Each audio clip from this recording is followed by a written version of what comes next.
The Texas sun was merciless that afternoon. A cloud of tan dust rose as a military truck ground to a halt beyond the wire fence of Camp Mexia. From its back stepped a group of German women, their gray uniforms creased, faces pale from weeks at sea and the endless train ride across a continent they'd never imagined. Some still clutched small bags or photographs wrapped in cloth. Others stared straight ahead, lips pressed thin, waiting for the jeers they'd been told to expect.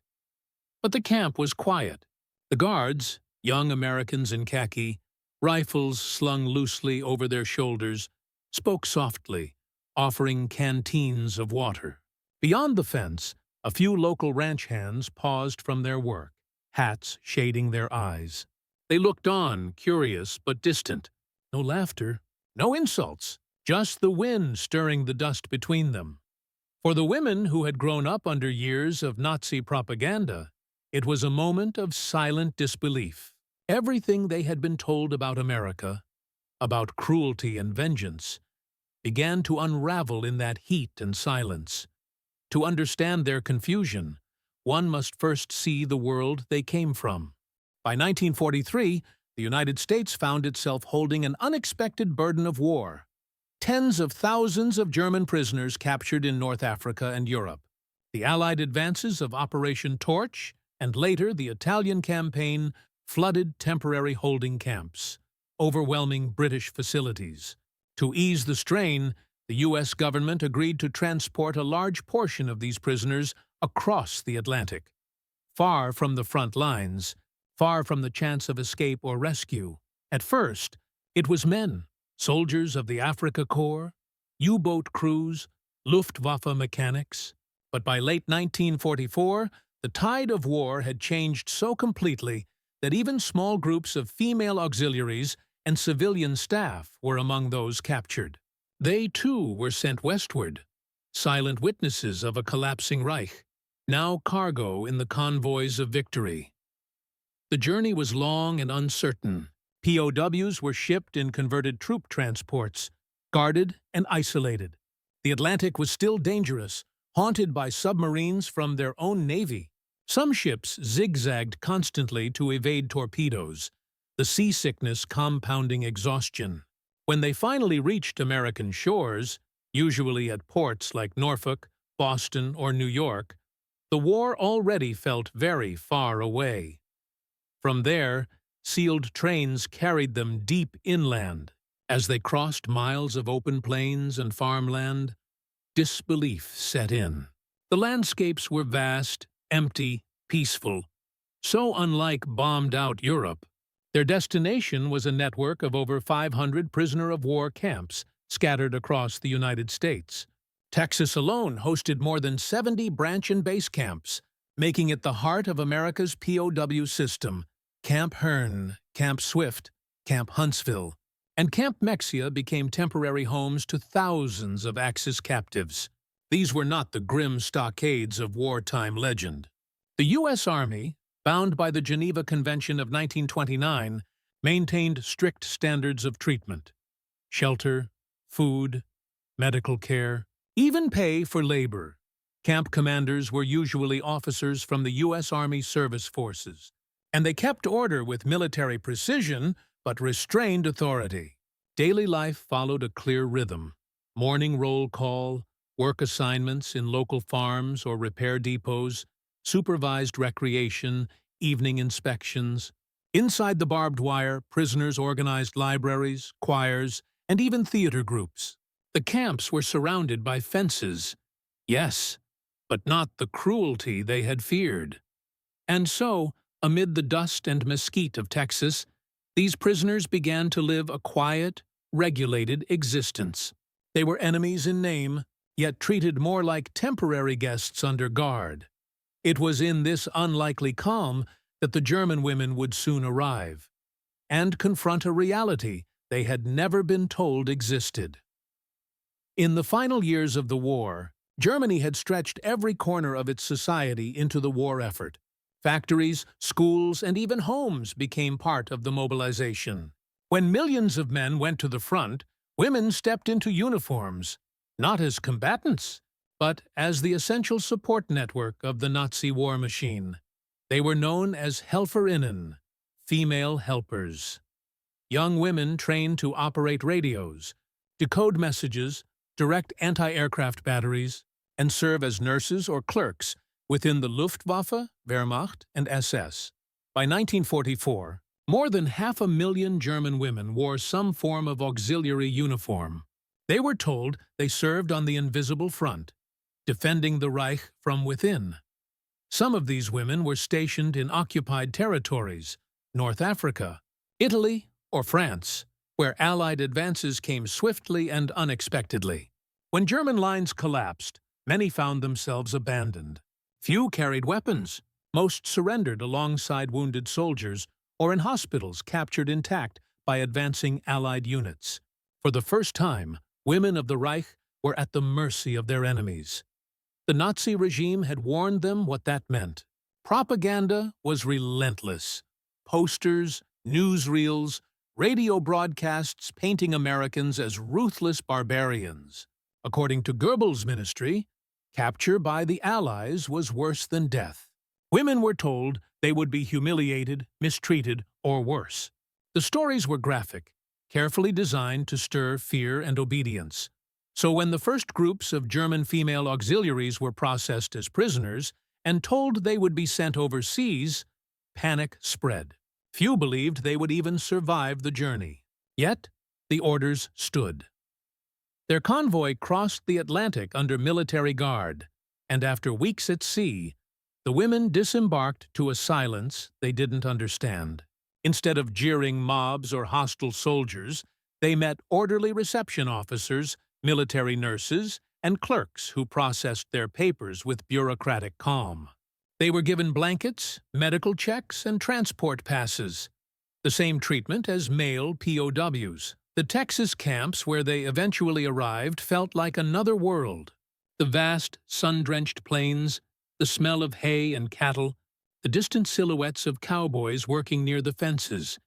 It was all so far removed from the ruins of Cologne or the air raid sirens of Berlin. To these women, America was supposed to be a brutal industrial monster. Yet here it seemed strangely human, quiet, spacious, indifferent. Even the guards kept their distance, addressing them formally, never crossing lines. The shock was quiet, but profound. For women who had believed every word of the Reich's warnings, the calm civility of Texas began to dissolve something deeper than fear. They had not yet understood it, but their captivity would become a moral turning point, for them and for those who guarded them. The human angle for the German women held behind the barbed wire, captivity became an unexpected study in contrast. Life was stripped of ideology, reduced to simple routines, meals, roll calls, letters home. Yet in that simplicity, something profound began to happen. At first, there was fear. They spoke in whispers, avoided eye contact with guards, and flinched at every command. But as days turned to weeks, tension softened. The guards did not shout. They addressed them by rank or name. They provided soap, fresh linen, even books, American novels translated into German by Red Cross volunteers. Many of the women began keeping journals.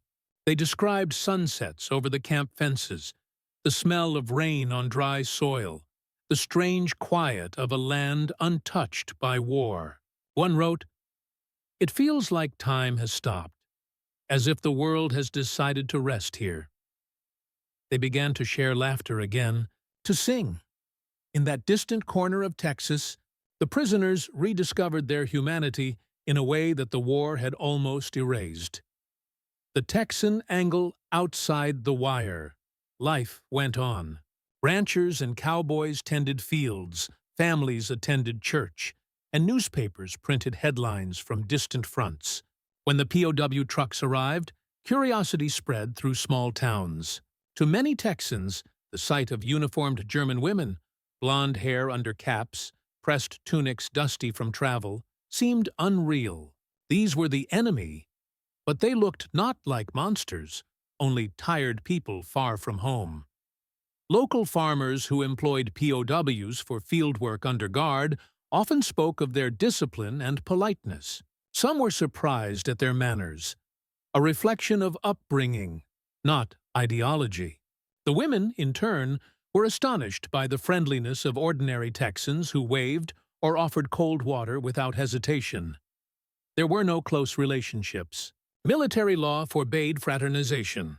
Yet mutual respect grew in silence. For the locals, it was a moment of perspective, that the enemy, seen up close, could look very much like anyone else. The military angle behind this civility lay an exacting system of military control. The U.S. Army's Provost Marshal General's Office managed all POW operations, with Texas under the 8th Service Command. The guiding principle was clear. The United States would uphold the Geneva Convention of 1929 to the letter, not out of sentiment, but out of policy. Each camp maintained strict oversight. Medical inspections were routine. Rations matched those of American troops. Abuse was forbidden and punished. POWs could receive mail, practice religion, and organize cultural activities. This discipline was deliberate. The War Department saw humane treatment as both a moral and strategic weapon. It protected American POWs held abroad and projected an image of justice that contrasted sharply with Axis brutality. In Texas, this meant that even the smallest camp ran like a model of military order and restraint. Within this order, both sides, captor and captive, learned something unexpected about honor. The propaganda angle for years. These women had lived under an iron wall of deception. Nazi propaganda had not only defined who their enemies were, it shaped how they were supposed to feel about them. American soldiers, they were told, were crude, violent, morally corrupt. The United States was painted as a place without culture, filled with greed and chaos. That narrative began to crumble the moment they set foot on American soil. The guards did not curse them. The food was plentiful. The doctors were professional. Even more bewildering, there were no political lectures, no forced confessions. Instead, there was silence, paperwork, and rules. The collapse of that illusion created deep introspection. For women raised in the heart of Nazi Germany, to see kindness from the so-called enemy was disorienting. It did not convert them overnight, but it planted doubt, the quiet beginning of disillusionment. Many would later recall this moment not as humiliation, but as the first time they realized how much had been hidden from them. Inside those Texas camps, Nazi propaganda met its quiet, devastating defeat, not through confrontation, but through decency, the cultural angle beyond politics. The camps became silent meeting grounds of two worlds. The German women, raised in rigid order and discipline, met a society far looser, more practical, but deeply moral in its own way. They were astonished by the informality of American guards who called each other by first names, by the laughter that filled the mess tents, by the casual equality between men of different ranks. For the women, hierarchy was second nature. Here it seemed almost an afterthought. Religion, too, drew unexpected parallels. Sunday services were held for both guards and prisoners, sometimes at the same hour, the sound of hymns crossing the fences. For many of the women, faith became a bridge, a shared rhythm between two cultures that had once seen each other as opposites. Gender norms, however, remained sharply defined. While American women took active roles in factories and the military, the German auxiliaries were still taught to serve, not lead. The contrast was subtle but powerful, a glimpse into the freedom of another world. The moral angle, at the heart of it all, was a quiet, moral lesson. The war outside was merciless. Cities burned, families vanished, ideologies clashed. Yet, in the stillness of a Texas camp, a different kind of battle unfolded. One for the human soul. The Americans, through restraint and fairness, fought hatred not with weapons, but with example. The Germans, stripped of power, began to see dignity not as something taken by the enemy, but restored by him. There were no speeches, no grand gestures, only a daily rhythm of decency that wore down prejudice grain by grain. When the women returned home after the war, many would carry that memory with them, that even in captivity, compassion could survive. It was a truth that would linger long after the fences were gone. It began not with a grand announcement, but with small moments, quiet gestures that eroded fear far more effectively than words. One of the first turning points came in the camp infirmary. Several of the German women, weakened from the voyage and poor rations before capture, fell ill during the humid Texas summer. Expecting neglect or punishment, they entered the small medical hut in silence. But there, American nurses greeted them with gentle efficiency. Thermometers were checked, wounds cleaned, and meals adjusted to their condition. The women received real medicine, aspirin, antibiotics, vitamins, luxuries that had become rare even in Germany. There was no distinction between them and the American patients treated in the same facility. That experience spread through the barracks like a whispered revelation. They are actually caring for us. A second shock came through the mail. According to the Geneva Convention, POWs could send and receive letters under censorship. For many of these women, it was the first word from home in months. They wrote to parents and siblings, unsure if the letters would ever reach them. But weeks later, replies arrived. The handwriting of a mother, the familiar tone of a friend.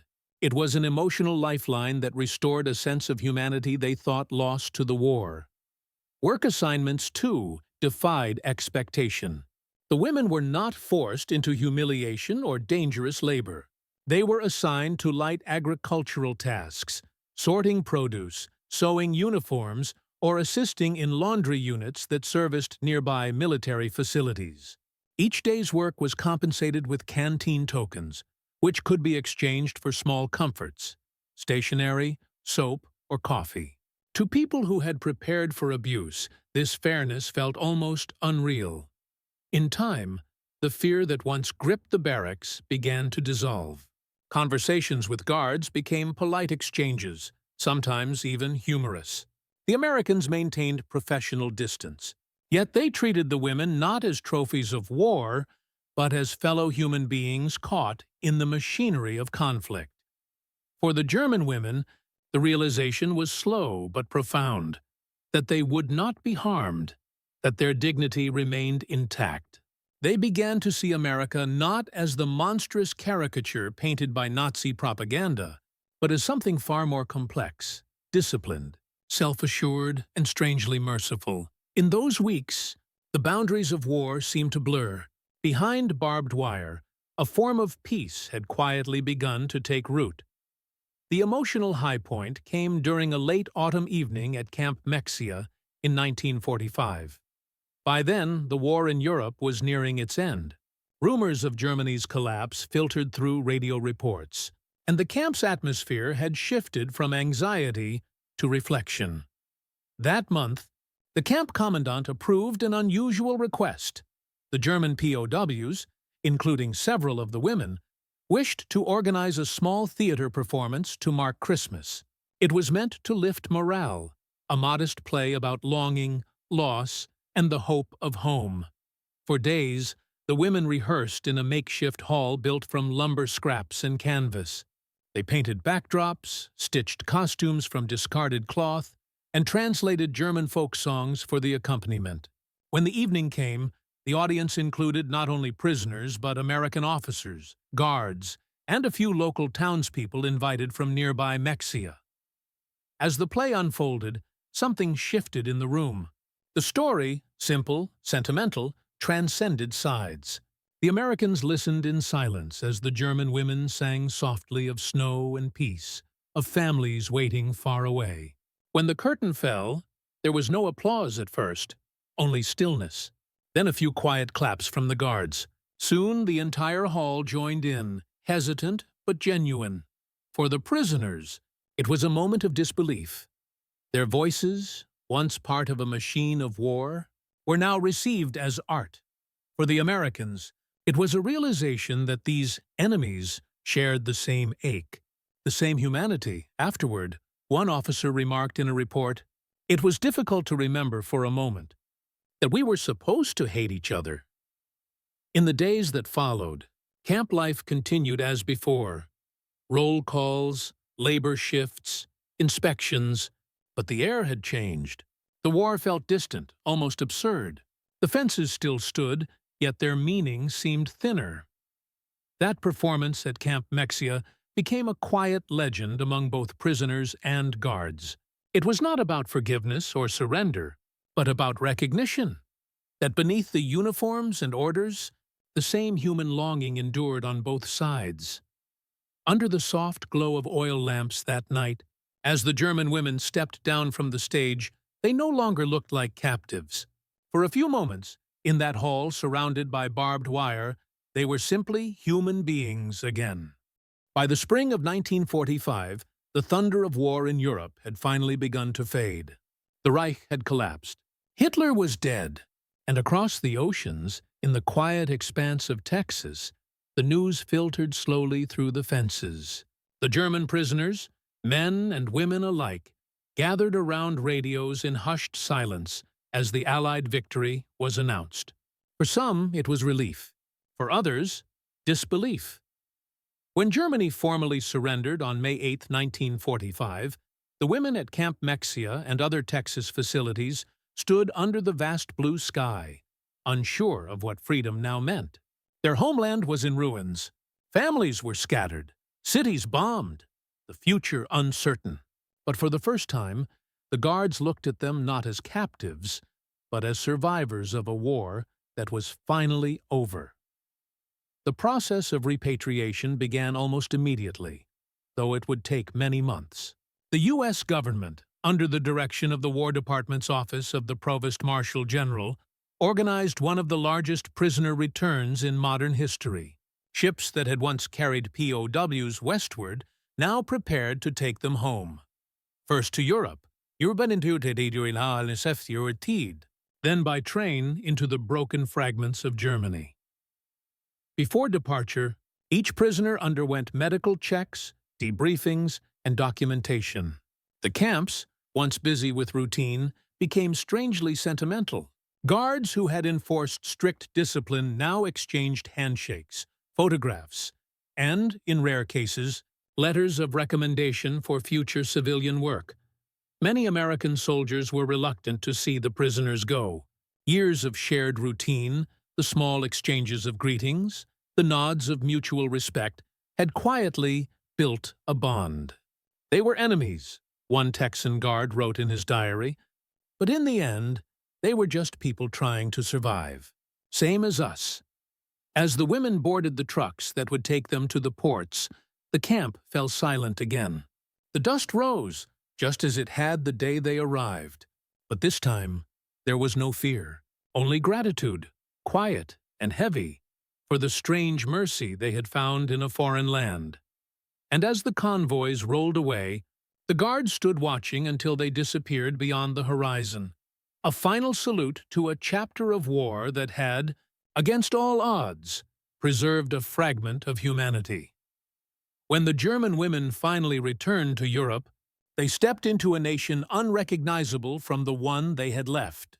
Cities were flattened, the economy shattered, the myth of the Third Reich exposed for what it truly was, a tragedy of deception and destruction. For many, reintegration was difficult. They faced suspicion, hunger, and the moral reckoning of a defeated nation. Yet among their memories of war, one experience stood apart, their time in America. Years later, a few would speak or write about it in letters and memoirs, describing it not as imprisonment, but as revelation. One former Luftwaffe auxiliary recalled, "In Texas, I saw what freedom looked like, not in slogans, but in the way people treated each other." Another wrote of how the decency of her captors forced her to question everything she had been taught about the world. The Red Cross and U.S. War. Department records confirmed the consistency of this experience. Reports noted that POWs in American custody were treated in full accordance with the Geneva Convention, receiving adequate food, medical care, and opportunities for recreation and education. Such documents became a subtle but powerful counterpoint to the brutality seen elsewhere, particularly in Soviet camps, where thousands of German POWs perished in freezing labor colonies. In time, historians came to recognize the treatment of Axis prisoners in America, including these women, as a moral victory far beyond the battlefield. It demonstrated that democracy could uphold its values even in triumph, that power need not corrupt mercy.